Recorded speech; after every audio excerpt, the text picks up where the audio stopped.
tema da minha mensagem hoje é Jesus só nasce em corações humildes. É o que nós veremos aqui no cântico de Maria. Diz assim a palavra do Senhor. Então Maria disse depois do anjo vir e dizer que ela teria um filho. E a continuação é o cântico de Maria. Após ela ter ficado alegre, ela cantou. Então Maria disse: a minha alma engrandece ao Senhor, e o meu espírito exulta em Deus, meu Salvador, porque Ele deu atenção à condição humilde de sua serva. A partir de agora, todas as gerações me considerarão bem-aventurada, porque o Poderoso fez grandes coisas para mim, o seu nome é santo, e a sua misericórdia passa de geração em geração sobre os que o temem.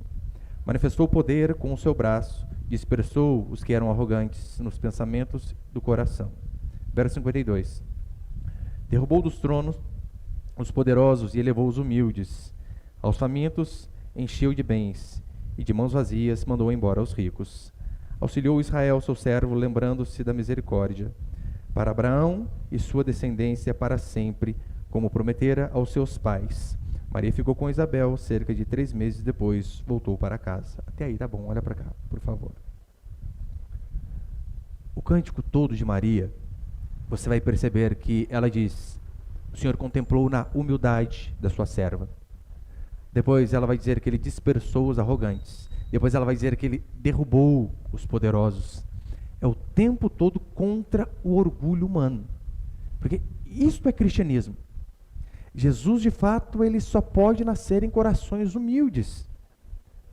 Nós temos por natureza sermos arrogantes. Faz parte do ser humano. Mas o que se espera é que, com o passar do tempo, quanto mais você conhece a Deus, mais humilde você fica. Esta é a caminhada natural do homem cristão. Por isso que é de se estranhar quando a pessoa já tem uma certa idade, bastante tempo de cristianismo, só que ainda petulante, arrogante, orgulhoso demais. Significa que talvez ele não teve um encontro com o cristianismo verdadeiro. Porque, como diz Paul Washer, quanto mais nós crescemos em Deus, mais nós vamos nos quebrando em 1000 pedaços. É assim que funciona. Jesus diz que, Maria cantando, ela diz que a misericórdia do Senhor é sobre aqueles que o temem. E quem teme o Senhor a não ser aquele que é humilde de coração? Porque para você temer alguém, você precisa reconhecer que este alguém é mais do que você, é maior do que você. Agora, os arrogantes, eles não temem a Deus. Eles se vangloriam das suas forças, do que eles têm, de suas posses, de sua inteligência, o que vai de encontro ao que o cristianismo prega para mim e para você. Agora, por que você acha que as pessoas rejeitam a Deus? Eu sei que você pode me dar N motivos do porquê os homens rejeitam o Senhor. Você pode dizer assim: pastor, os homens rejeitam a Deus porque homens falhos estão nos púlpitos, homens que arrancam o dinheiro do povo, homens que são crápulas, são lobos disfarçados de ovelha. Isso é verdade? Claro que é verdade, infelizmente. Você pode dizer que é por conta de sofrimento. Quantas pessoas eu já vi que por conta de um sofrimento, é um filho que se foi, é uma doença, é um pai que morreu, a esposa que foi embora, o marido que ela chegou do trabalho e não estava mais em casa, e por conta disso a pessoa fica brava com Deus. E por conta deste motivo diz: eu não quero a Deus. E você pode dizer: pastor, por esses motivos as pessoas não aceitam a Deus. Não é. Não é por esse motivo. Sabe por qual motivo? Arrogância. Arrogância e orgulho. O ser humano natural detesta Deus. Por quê? Porque ele é orgulhoso. Porque ele é arrogante. É interessante a gente ver que na Escritura os demônios tremem diante do Senhor. A natureza treme diante do Senhor. Se submete ao Senhor. O homem não. O homem permanece de pé, com o nariz empinado, com o peito estufado, se achando o Senhor do seu próprio destino. Todos se dobram diante do Senhor, menos o ser humano. Lembra aquela passagem onde Jesus Cristo, os discípulos o acordam em uma tempestade, e ele levanta os discípulos apavorados, pensando que iam morrer, pensando que o barco ia naufragar, e então ele se levanta. Diz a Escritura que ele estava dormindo no travesseiro. Que coisa, hein? O pau quebrando e Jesus numa soneca celestial. E os discípulos apavorados, então o Senhor se levanta, repreende o vento e o mar. Diante deste fato, diz a Escritura que os discípulos ficam boquiabertos, dizendo: quem é este? que até o mar e os ventos lhe obedecem. Para você ver que todas as coisas, a natureza, tudo obedece ao Senhor, menos o ser humano. O Senhor diz: ame o seu pai e sua mãe, honre-os. O ser humano trata o pai e a mãe como velho, como tio. Desrespeita pai e mãe. A Escritura diz que a esposa deve se submeter ao marido como ao Senhor, e que o marido deve amar a esposa como Cristo amou a igreja. E é isso que nós vemos nos casamentos? Não é. Ou seja, sabem o que é um mandamento, mas mesmo assim dizem: não obedecerei.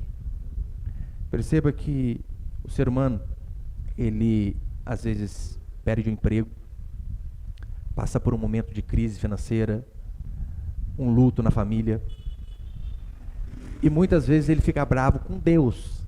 Já conheceu pessoas assim? Que por conta de Deus levar um filho, nunca mais voltou para a igreja? Por conta de perder o emprego, de ficar doente, nunca mais buscou o Senhor? Eu conheço várias. Normalmente eu penso assim: calma aí, você está brava porque Deus levou o seu pai, levou o seu filho. Deixa eu ver se eu entendi. Você está furioso ou furiosa, irado, com o Deus que faz com que os demônios tremam de medo diante dele. É isso que eu estou entendendo?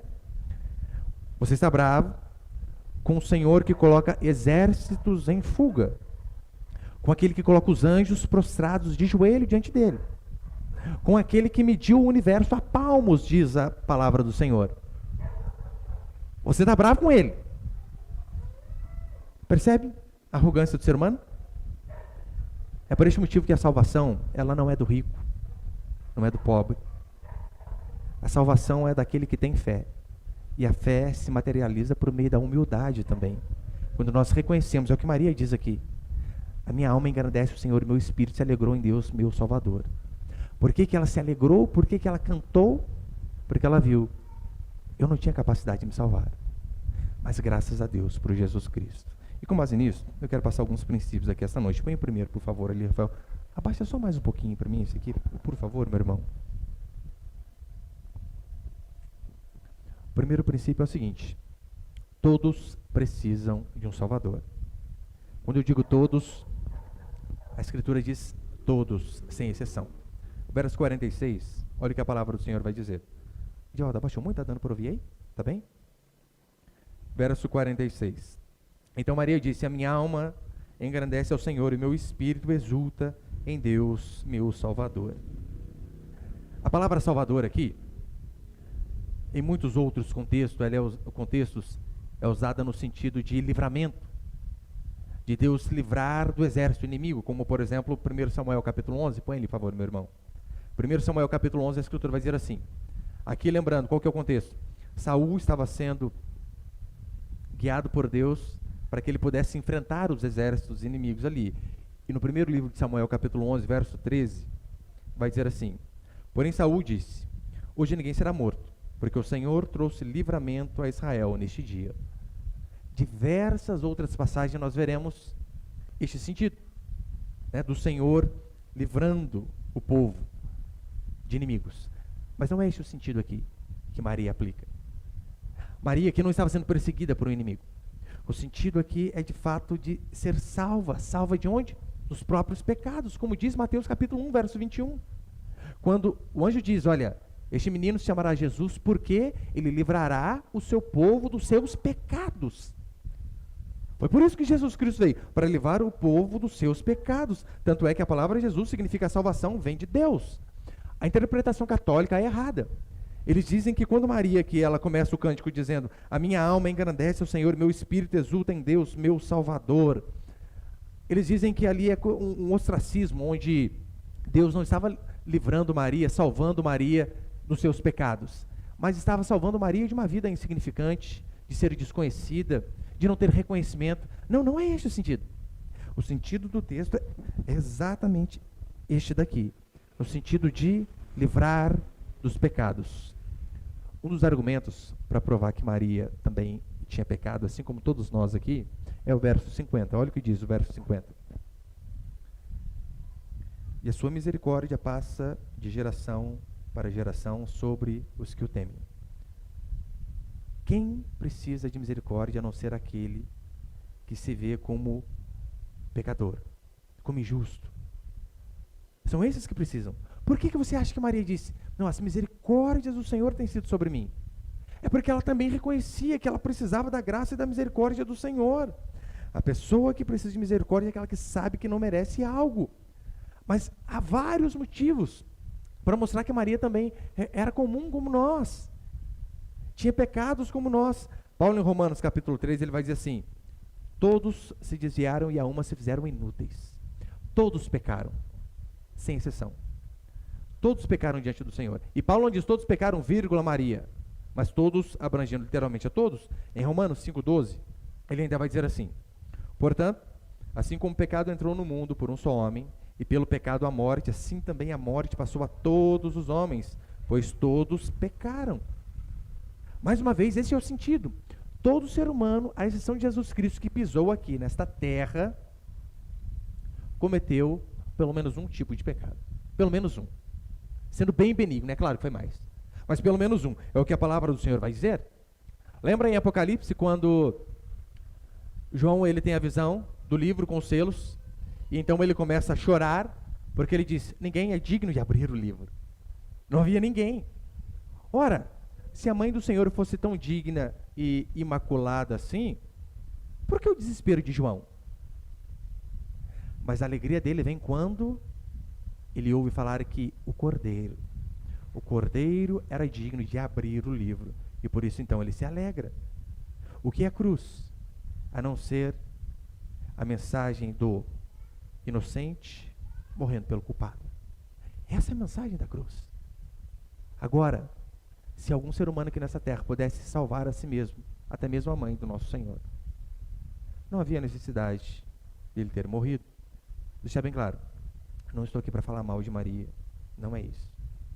Ela foi um grande exemplo de mulher, ao qual nós devemos copiá-la. Ela mesmo disse, façam tudo o que ele vos disser. Quem dera todos nós tivéssemos o coração que essa mulher teve, de obedecer o seu Senhor em tudo. Não estou falando mal dela de forma alguma, mas mostrando que todo ser humano, à exceção do nosso Senhor que pisou aqui nessa terra, precisa de um Salvador. Todos, sem exceção. Eu sei que às vezes nós vivemos num contexto católico, você olha lá para sua família, você pensa, puxa, minha mãe, minha avó, minha tia, uma senhorinha tão boa que a vida inteira fez bondade, não é possível que ela vá para o inferno. Esta pessoa precisa ouvir a mensagem do Evangelho. Pastor, mas ela tem um coração tão bom. Quem disse? Você conhece? Você é como o Senhor? Para entrar no mais profundo coração das pessoas? A prova que o coração dos idólatras não é tão bom assim, é que eles já quebram de cara um dos primeiros mandamentos, não farás imagem de nada que é no céu, na terra, nem debaixo da terra. Como assim?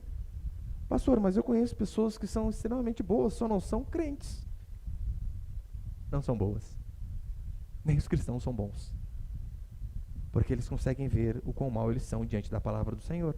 Todos precisam ser salvos. Não há pessoas honestas. Sabe por quê eu tenho a certeza disso? Porque eu olho, por exemplo, de Paulo. Paulo, ele começa a sua caminhada se achando pecador. E então ele vai crescendo em Deus, conhecendo o Senhor a cada dia. Assim como nós temos a oportunidade de culto após culto, de lermos a Escritura, estudarmos a Escritura em casa. Então Paulo, ele é doutrinado na melhor faculdade da época, teológica. Discípulo de Gamaliel. Quanto à lei, ele diz que ele era irrepreensível. Paulo chega no final de sua vida e diz assim, fiel é a palavra e digna de toda aceitação, de que Cristo Jesus veio ao mundo salvar os pecadores, dos quais eu sou o principal. Se Paulo, ele não diz isso no começo da sua vida, percebeu? Paulo diz essa frase no final da sua vida, depois de fazer 3 viagens missionárias, depois de ir a Roma, prestes a morrer, ele diz, Cristo Jesus veio ao mundo salvar os pecadores, dos quais eu sou o principal. Olha para o exemplo de Davi, o homem segundo o coração de Deus, mas que no Salmo diz assim, em pecado me concebeu a minha mãe. Não que o ato sexual seja pecado, claro que não, mas fazendo alusão a todo ser humano que nasce de Adão, assim como nós nascemos, já nasce manchado pelo pecado. Olha para esses homens, eles se declaravam como impuros. Eu lembro Isaías quando ele tem uma visão do Senhor. Ele não faz como muitos de hoje fazem. Muitos dizem que vêm anjos no culto, que têm uma visão de Deus e se vangloriam. Isaías tem uma visão do Senhor. E ele diz assim: ai de mim, que sou um homem de lábios impuros e habito no meio de um povo de impuros lábios, e os meus olhos viram o Senhor. Percebe a diferença de quem realmente vê a Deus de verdade? Automaticamente ele vê a sua própria sujeira. Então não há pessoas honestas. Se até Maria, Paulo, Abraão e Davi necessitavam de um Salvador, todos nós precisamos. Aquele seu parente católico, espírita, mórmon, testemunho de Jeová, adventista, eles também precisam. Porque muitos, infelizmente, estão achando que eles são salvos com base naquilo que eles fazem, com base no sábado que eles guardam, com base nas boas obras que eles realizam diante das pessoas. Mas o que a Escritura vem dizer para mim, para você, é que a cruz do nosso Senhor Jesus Cristo é para mostrar que não havia nenhum ser humano bom para salvar a si mesmo. A verdadeira fé começa quando nós nos vemos indignos, não apenas do céu, mas de qualquer coisa. E quando nós nos vemos assim, somos humildes. E então há a possibilidade do Senhor, de fato, operar o milagre do novo nascimento no nosso coração. É por este motivo que nós oramos em nome de Jesus. Eu sei que hoje em dia no meio cristão virou quase que um jargão no final de oração. Você fala, em nome de Jesus, amém. É como se fosse o ponto final, né? Em nome de Jesus. Mas não é.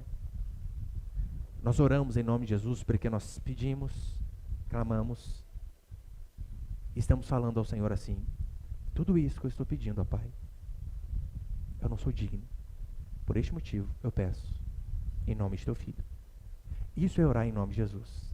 É você chegar diante do Senhor e falar: Deus, abra a porta de um emprego para mim. Por mais que eu tenha um bom currículo, por mais que eu seja um poliglota, por mais que eu tenha pessoas que possam me indicar, mas não é por isso que eu estou pedindo que o Senhor possa abrir uma porta de emprego. Eu não sou digno. Eu estou pedindo em nome de seu Filho amado, Jesus Cristo. Então nós vamos mostrando que estamos aprendendo a ser humildes.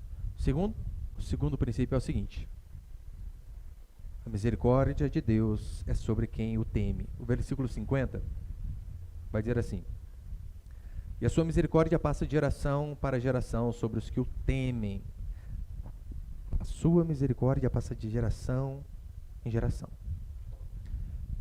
Em Romanos capítulo 3, Paulo ele vai começar a descrever uma lista de pecados da humanidade.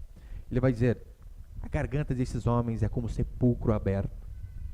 Ele vai dizer que a língua dos homens urde engano, que os seus pés são velozes para praticar aquilo que é mal. Ele então vai tecendo esses vários pecados, e a conclusão dele é a seguinte: não há temor de Deus diante de seus olhos.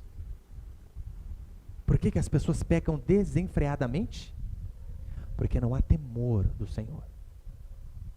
E quem não é humilde não teme a Deus. Claro que não.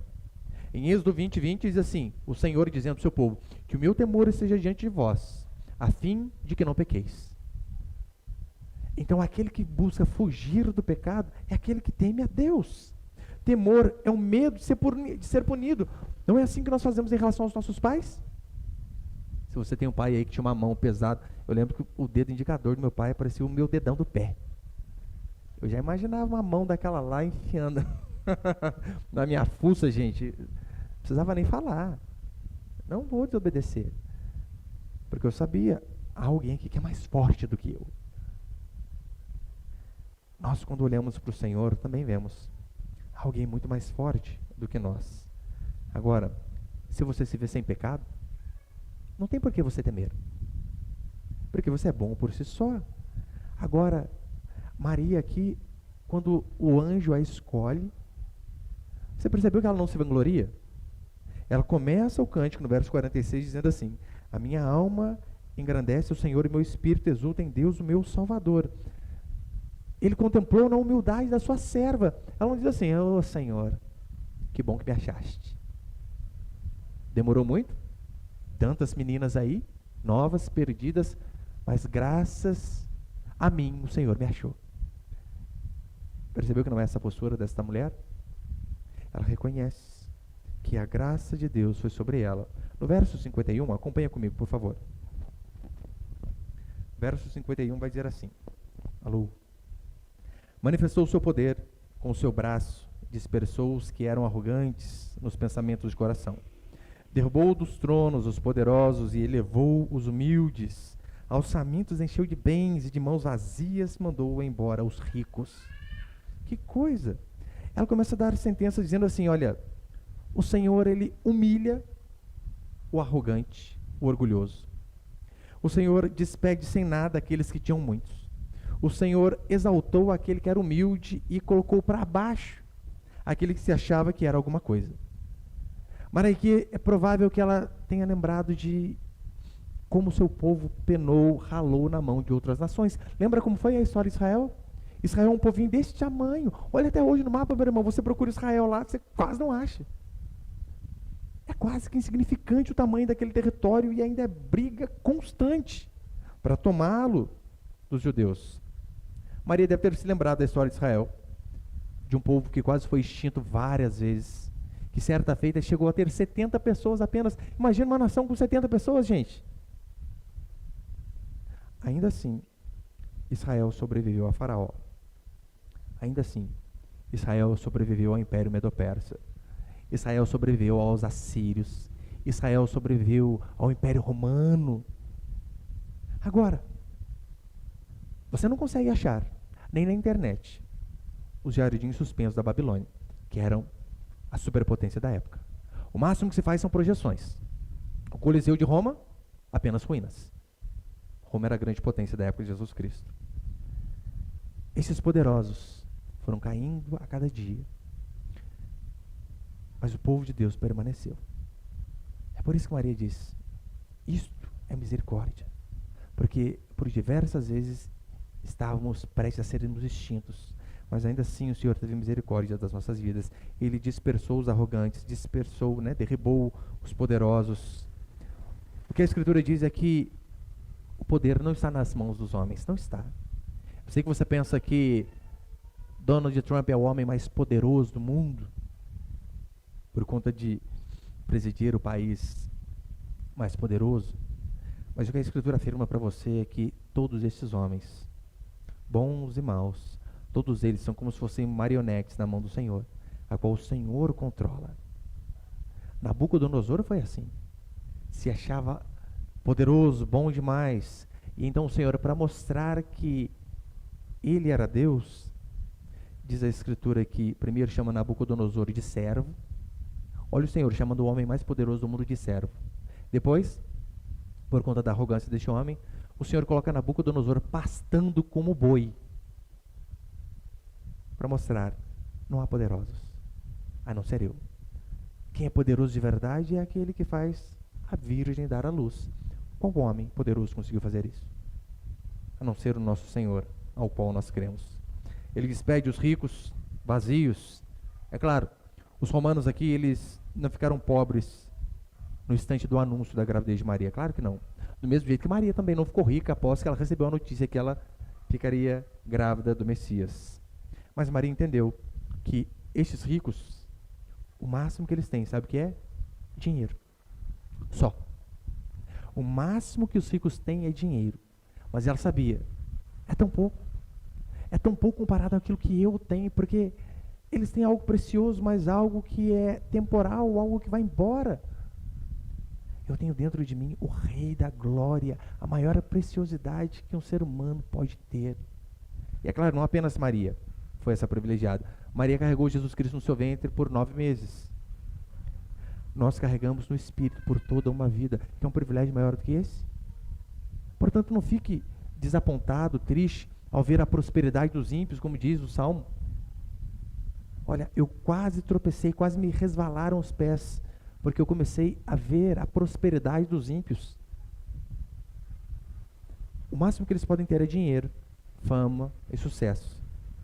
Nós temos aquilo que é de mais precioso, que é o nosso Senhor habitando em nós. Talvez seja por este motivo que Paulo pôde dizer. Paulo termina a sua vida pobre, sem amigo, quebrado. De bens, a única coisa que Paulo tinha era um livro, uma capa e um pergaminho. Mas Paulo diz assim: pobre, porém enriquecendo a muitos.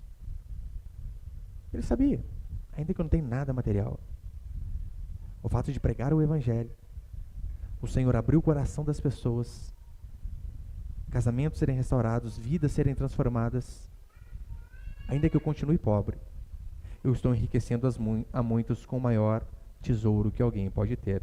É exatamente o que Maria está dizendo. Não somos miseráveis, ainda que sejamos pobres financeiramente, mas temos o que é de mais precioso, que é o nosso Senhor habitando em nós. Portanto, ao ser tentado aí, se achando miserável, lembre-se que Maria disse: nós somos ricos de verdade, porque essa nossa riqueza ninguém toma. O dinheiro, você sabe, pode ir embora. Aí que Batista que o diga, perdeu 98% da sua fortuna em, se eu não me engano, 1 ano e meio. Os homens podem levar o dinheiro daqui. O nosso tesouro ninguém pode levar. Ela não diz que os poderosos vão cair, porque ela sabe, eles já estão no chão. Da mesma forma, um dia, quando o Senhor voltar, nós de fato veremos quem eram os que estavam de pé no Senhor e aqueles que estavam no chão.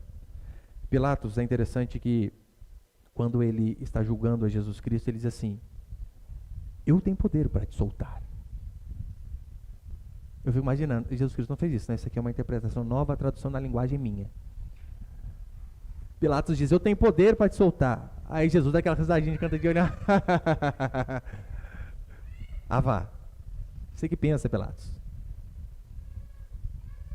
Jesus diz para ele: você não tem poder nenhum, a não ser o poder que o Pai deu para você. Ou seja, todos os grandes estão no controle do Senhor. Terceiro, Lucas 1, verso 54, vai dizer assim a palavra do Senhor: auxiliou Israel, seu servo, lembrando-se da sua misericórdia, para com Abraão e sua descendência para sempre, como prometera aos nossos pais. O Messias é para os fracos. Sim, Jesus Cristo veio para os fracos. Por isso que foi profetizado a Abraão. E aqui o que nós vemos é apenas o cumprimento daquilo que os profetas tinham profetizado. Nós vemos em Jesus Cristo, nos evangelhos, apenas o cumprimento do que Isaías disse: eis que a virgem conceberá. De que Ezequiel, Elias e os outros homens disseram. Ele está declarando aqui, na verdade, Maria está apenas declarando o cumprimento da profecia tão esperada pelo seu povo. O cântico, na verdade, é uma confissão de que a nossa esperança veio. A nossa esperança parecia que estava tardando, mas ela chegou no momento propício. Você já ouviu aquela frase de que religião é para os fracos? Eles estão certos. Religião é para os fracos. O cristianismo é para os fracos. Os fortes não precisam crer em Deus. Os fortes conseguem apenas crer em si mesmo, no seu trabalho, na sua força.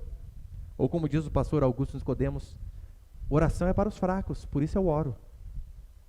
E assim, para Maria era fácil ela perceber a sua fraqueza, a sua necessidade de auxílio, porque convenhamos, mulher, noiva, não tinha poder bélico nenhum. Qual o poder bélico Maria tinha? Talvez a colher de pau, era o máximo. E uma panela, não mais que isso. Ela não podia lutar contra o Império Romano. Dentre os judeus ela era insignificante. Qual a influência Maria tinha? Nenhuma. Mas mesmo assim ela sabia. O Senhor teve misericórdia da simples mulher do carpinteiro. Por quê? Porque ele viu algo bom dela? Não, porque o Senhor é bom. A Bíblia afirma o tempo todo que todos são fracos. O problema é que uns reconhecem e outros não. Há apenas dois tipos de pessoa no mundo. Os fracos, que reconhecem que são fracos, que se dobram diante do Senhor. E o outro tipo de pessoa, os fracos, que não reconhecem que são fracos, que um dia o Senhor os dobrará obrigatoriamente, nem que seja quebrando a rótula de seus joelhos. A Bíblia afirma isso constantemente. Não há poderosos diante do nosso Deus. Não sei se você já teve contato com pessoas acamadas. É fácil você ver como uma pessoa acamada necessita de outro. Minha mãe cuidou da minha avó durante anos. Precisava dar banho, precisava trocar fralda, precisava dar comida na boca. Muito difícil. Minha avó sabia, sozinha eu não posso nada, assim como um bebê não pode. O problema do ser humano é que ele acha que quando ele está no seu vigor, quando ele está ali no auge da sua força, ele acha que ele não precisa de ninguém, muito menos de Deus. E, consequentemente, às vezes ele precisa cair para aprender o quanto ele precisa do Senhor. Porque, convenhamos, na flor da idade, no ápice da força, da inteligência, do trabalho, com um emprego talvez estabilizado, é difícil você orar e dizendo: Senhor, eu preciso de Ti no meu trabalho. Não, eu já estudei, eu já passei no concurso, estou estabilizado, guardado para o resto da vida. E às vezes a gente acaba esquecendo de que precisamos do Senhor o tempo todo. Ou o jovem, né? Eu sou jovem, eu tenho força, não preciso de ninguém. A má notícia para você que se sente poderoso é que a juventude não dura para sempre. A força não dura para sempre. A vista não vai ser sempre boa. Você pode até ser rei em pleno vigor, mas se espiritualmente você não se vê como Maria, que necessita de um Salvador, Jesus Cristo não vai nascer em você. Não há possibilidade. Por quê? Porque você ainda é bom por si mesmo. A salvação e Jesus Cristo vieram justamente para pessoas humildes, para aqueles que reconhecem a sua pequenez diante do Senhor. E o quarto, para encerrar, põe ele, por favor, meu irmão, já estou terminando.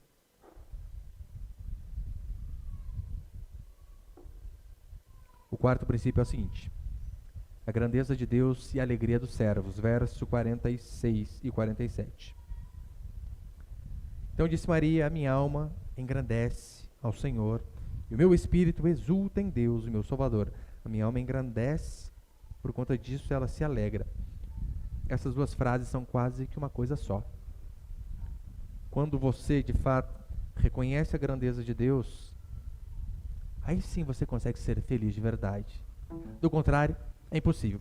A verdadeira felicidade se dá no encontro com o Senhor. E sabe quando que nós nos encontramos com o Senhor? É quando estamos de joelho. É quando vemos a nossa pequenez, a nossa insignificância. Você já passou por algum motivo, ou por alguma situação, onde você disse a seguinte frase: só Deus.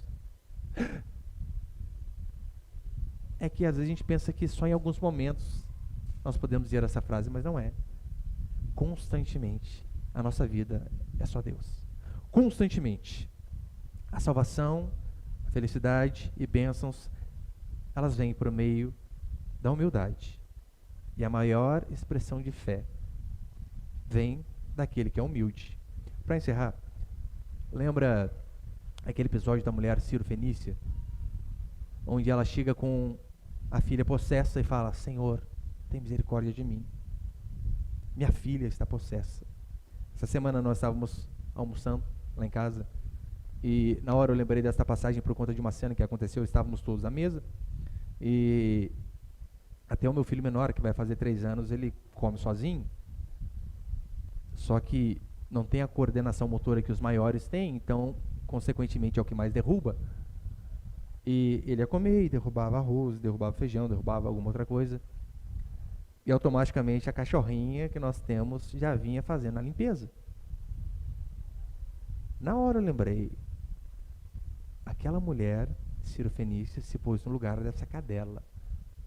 Porque ela chega diante do Senhor e diz: Senhor, minha filha está possessa, me ajuda. E olha a resposta dura do nosso Senhor: não convém que eu tire o pão dos filhos e dê aos cachorrinhos. Já falei várias vezes, né? Meu irmão, se fosse a maioria de nós aqui ouvindo isso, dava uma voadora no mestre. Seu insensível. Onde já se viu fazendo acepção de pessoas? Mas olha o que essa mulher faz. Jesus Cristo a chama de cadela. Não vou dar comida para você, cachorra. E em vez de ela ficar furiosa, como a maioria fica quando as coisas não saem do jeito que nós queremos, diz a Bíblia que ela se humilha ainda mais e diz: bem disseste, Senhor.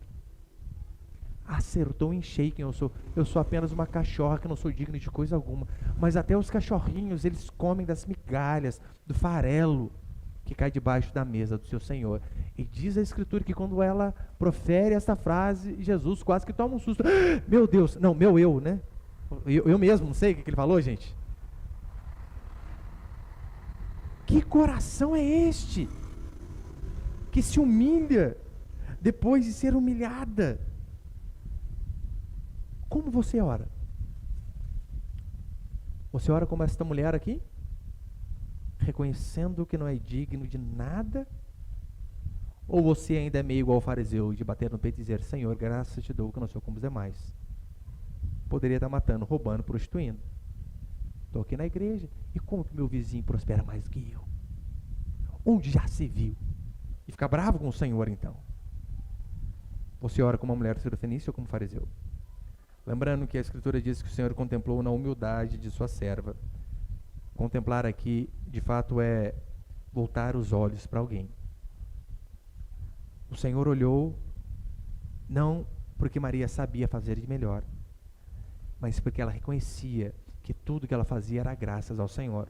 Por conta disso, ele teve misericórdia dessa mulher. No verso 54 vai dizer, né? E o Senhor tem lembrado do seu povo com sua misericórdia. Eu sei que às vezes parece que Deus quase que esquece de nós. Não sei se você já passou por alguns períodos assim, onde que parece que o céu está de bronze, que nós oramos e nada. Fala, Deus, não é possível, o fulano chegou ontem, ora, as coisas acontecem, eu estou aqui há tempos e as coisas não funcionam. Parece que Deus está de férias, com um tapão no ouvido, do jeito que não consegue nos dar atenção. Mas é claro, aqui é apenas uma linguagem figurada. Deus não se esquece de nós. As coisas de Deus acontecem na época certa, no período certo e no tempo certo. Ainda que pareça que a misericórdia do Senhor não esteja ativa em nossas vidas, pode ter certeza, meu irmão, o Senhor não falha. Ele sempre cuida do seu povo, assim como cuidou de Maria. Agora, como fazer com que o Senhor se lembre de nós? Nós precisamos nos humilhar assim como essa mulher se humilhou. Não há outra possibilidade. Diante de necessidades, lembre-se que você não é nada. Mas quando você também conquistar coisas, lembre-se que você só conquistou porque o Senhor capacitou. Eu disse aqui, acho que o culto passado, a prova que todos nós precisamos da misericórdia do Senhor é o fato de que você não fez absolutamente nada para nascer. Por mais que hoje em dia eu vi um artigo de um rapaz, mais uma vez, dizendo, né, sobre o esperma vencedor. E é claro, aquilo apenas algo motivacional, e o artigo dizia algo mais ou menos nesse sentido, né? Você não tinha olhos, você não tinha braços, você não tinha pernas, e mesmo assim, dentre milhões na corrida da vida, você já começou vencendo. Aleluia! Imagine agora com esses braços, com a inteligência, com a sua força. Não há impossíveis para você, basta que você determine. Você percebeu que esse é o discurso de muitos púlpitos também, né? Você pode conquistar qualquer coisa. Mentira, meu irmão. Qualquer um de nós aqui, ó. Você pode treinar o quanto você quiser. Você nunca vai correr como o Usain Bolt. A genética dele proporciona que ele seja veloz daquele jeito. Nem o mais alto daqui. Há coisas que nós não podemos. A salvação muito menos. Por isso que o que resta a nós é olharmos para os mandamentos, reconhecermos que não temos a mínima capacidade de cumpri-los com a nossa força, que não temos a mínima capacidade de chegarmos ao céu por conta de nossas boas obras. Mas se nós, com o joelho dobrado, clamarmos a Deus por misericórdia, assim como Maria fez, dizendo, Senhor, contempla o teu servo com misericórdia, não te esqueça de mim. Aí sim, vai haver possibilidade de Jesus nascer, crescer e amadurecer em nossas vidas. Amém, meus irmãos?